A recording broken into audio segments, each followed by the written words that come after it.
You know what, man? Let's just keep it simple and let's push Mr. E into the eye of the storm and kick off the fireworks here. So that's what we do.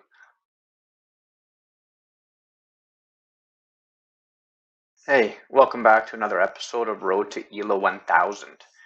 In this one, we send our MVP from last episode, Mr. Epon, into the eye of the storm to kick off kind of a wild game. So let's just get right into it here.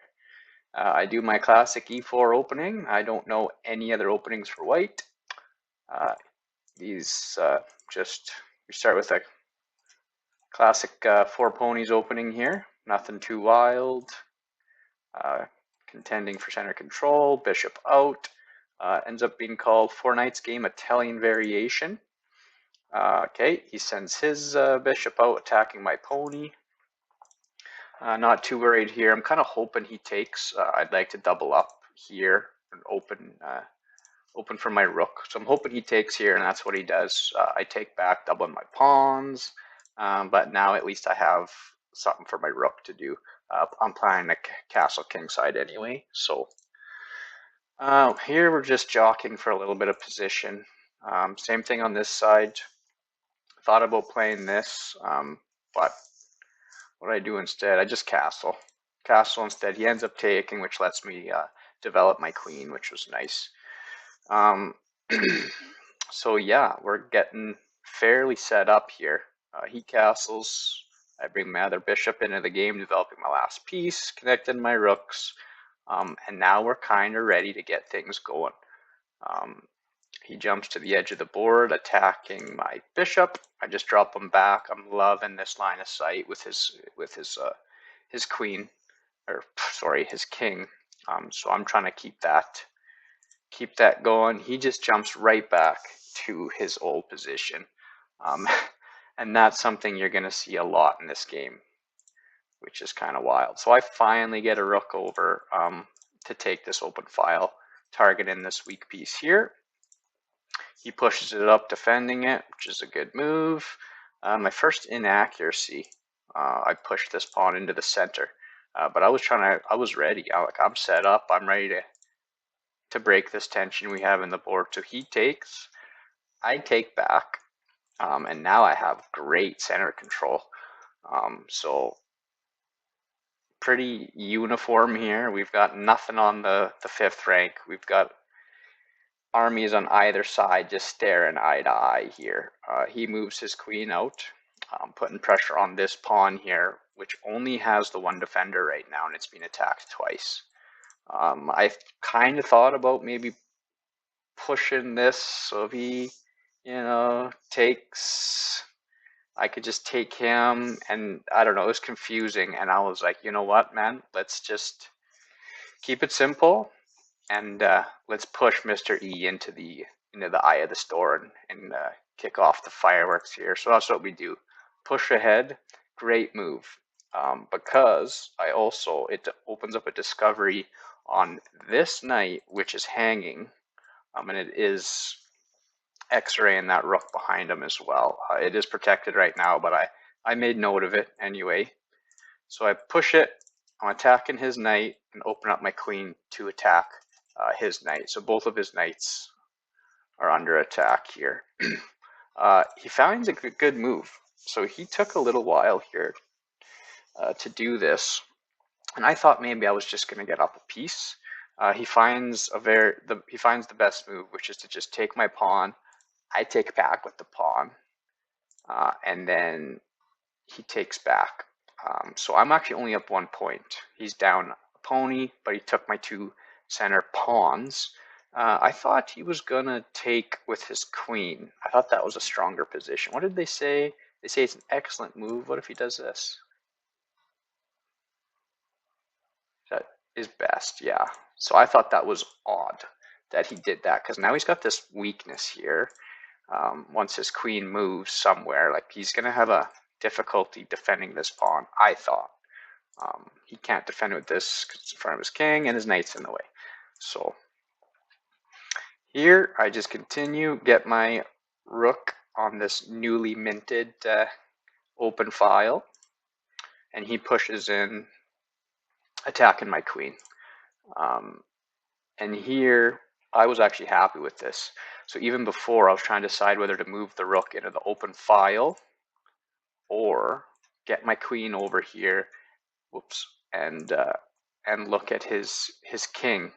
Because the way my bishop is, what I was planning to do was once my queen is in position, get my bishop in there. He couldn't take back because of mine, his king, and then he's in a bit of trouble here.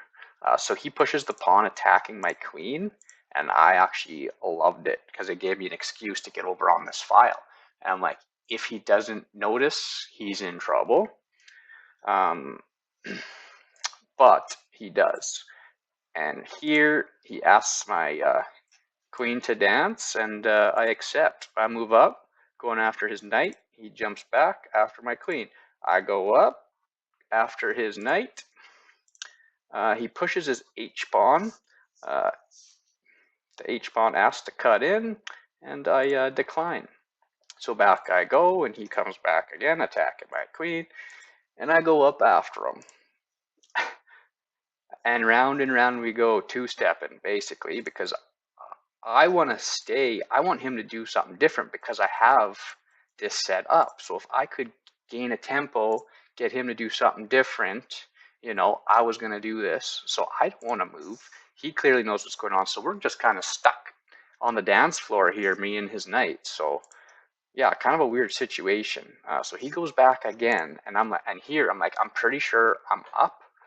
I don't know how the perpetual draws work exactly, so I was starting to get scared something we were doing was gonna cause a draw, and I didn't want that.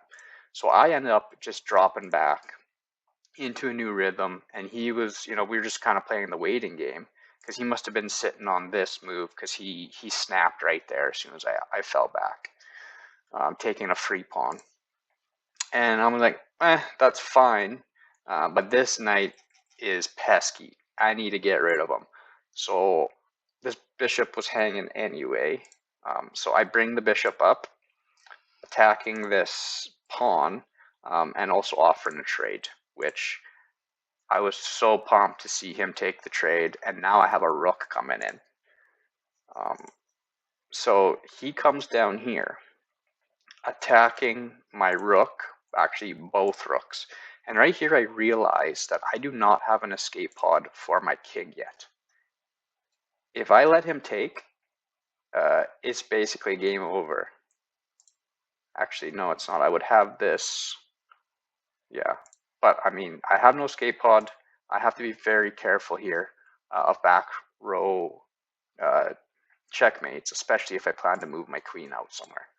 So I make note of that here, but I want to keep pushing with my attacks. I think I got something cooking here. So I move my rook over, defending my other rook and getting out of attack myself. So that worked out actually really nice. Here he plays kind of a passive move anyway. And I get on this rank attacking this pawn. Now I have two attackers on this pawn, and I'm starting to think we got things going. Pushes, just ignores the threats I have going on. And here I've been meaning to play this now for how many moves, and he pushes. I finally get an opportunity to sacrifice my bishop. I finally get to sacrifice my bishop. I've always wanted to do a sacrifice, and here's my opportunity. And the old engine says, hey buddy, brilliant move, which felt unreal. This is my second brilliant of the series. The first one, they gave me a brilliant thinking I was doing something else. I was not. I didn't earn that one. This one I actually earned with a brilliant bishop sacrifice. So he takes, and I get in there with a great move, a check on his king. And I'm like, okay, we have something going on here. There's got to be a checkmate here. And here is where the second dance starts. We did a lot of dancing in this one. So here I check him. He goes there. I come here, I check. He goes there. And I was like, man, I don't know how to get in here. how do I get in here and checkmate him? I can't get over here. His queen or his king is guarding. I'm like, well, I've got this other rook. I was like, so I was thinking, let him take, right? Get rid of this. He takes, so I sacrifice my rook. I can bring my other rook up, and it'll be a check on his king, right? And then I'll have my queen and my second rook, and with a wide open position. That's got to be game over. Still knowing full well I have no escape pod, and if I do not check him, the queen goes like this and I lose. So I am playing with absolute fire right here. But I go ahead and I sack my rook, which I thought was awesome, and it was a blunder. So they take. I come up with a check. Okay, now I'm like, okay, every move I play has to be a check, or else I lose the game. Pretty much. In this move, I still have this, but not for long. So I come up. Now I got a check on him. He moves up, and it's mate in 3. So I do this move, and my opponent gets into the think tank a little bit, and then I see that he can push this pawn, and I would be completely boned. That's why sacking the rook was a blunder, because they've figured my opponent could do this, and I would be completely boned. Luckily, he misses that move, and he plays his king up, and now it's pretty much game over. I take advantage of that mistake. Check, check. King moves back over. I bring the rook in for a checkmate. So that was a bit of a Wild West game. I did not realize, because when I was planning this, I did not see this move. I thought this was awesome. Like, I sacrificed a bishop, and now I'm sacrificing a rook, and I'm going to checkmate. I'm like, that's kind of fun. Maybe kind of a wild way to play the game. Thank goodness he didn't find this move, because what happens then? Then it's a draw, says the computer, but it's anybody's game at that point. But so pretty risky playing with fire, especially with this going on. Oh man, I was just in a mood apparently. So that's how that one ends. It was a fun game, pretty Wild West. Let's see what they say here. So game review 84.3. 1 brilliant. Love to see it. Great move. 17 best. 3 excellent. Good. Books. Only 1 inaccuracy. No mistakes. No misses. And then the blunder was that rook sacrifice, which is not great. But computer says I played like an 1100 with a brilliant middle game and a best move opening. So I liked it. I thought that was a pretty good game. So I think that's pretty much all I had to say. If you made it this far in the video, leave a like if you wouldn't mind. That would mean a lot to me. Thanks for coming for a watch and a visit, and we'll catch you next time.